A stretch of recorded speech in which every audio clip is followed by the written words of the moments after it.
Tangga, sa akong pagbugtaw, madampot ako dahil sang espiho, kamatanaw sa akong itsura, tapos manaog ako ka mag-inom sang tubig. Tapos pagsaka ko, madretso ako sa terrace kang manghangaw-hangaw.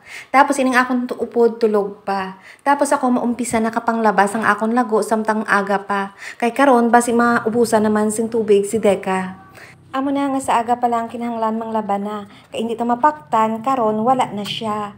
So kaangay lang sang pagikukma, subong palangga niya ka, buwas, hindi na. Labhan ko na ang map guys. Gamit ang tubig nga ginlabhan ko sang akon mga bayo. Para hindi na ako maggamit sang habon, o diba tipid? So mo lang na siya guys. Kinahanglan matipid kita sa tanan nga oras. Hindi tungod kuripot kita sa kwarta. Tungod concern man kita sa climate change. So, nagapanguha na ako sa mga ulutan nun nga dahon sang kamote. Kuha ko na siya guys, kay basi matalsikan sang akon nga ibunyag sa tanom nga may habon kang may sunrocks. Diba, ang akong ginabunyag, amo tong akong inanlawan. Para makatipid ako sa tubig. Hindi man siya guys mapatay ang mga tanom kung ginabunlawan, tas yung may habon, gagamay man lang nga sunrocks. Ito kaangay man lang na guys ang mga chismosa, bala sa aton nga ingod balay.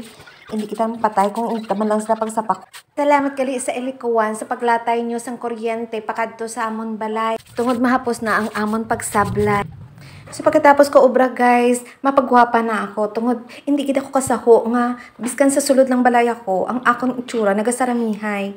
So pagkatapos sinat na akong pagwapa, mangutod na ako sang dahon sang kamote, tapos maprepara na ako sa akong pagluto. Simple lang ang akong sudan guys, bangros nga kinametisan, tapos sampawan ko lang sang akong gimpangutan nga dahon sang kamote. Subong na batsyagan nyo man nga katama kataas ang inflation subong. Hindi sila sang gobyerno guys. Ang gobyerno naton ginahimo nila ang tanan para mangin okay ang aton pungkusod. Pero tungod sang blaga na sang kalibutanon, amo na nga inflation, grabe katama.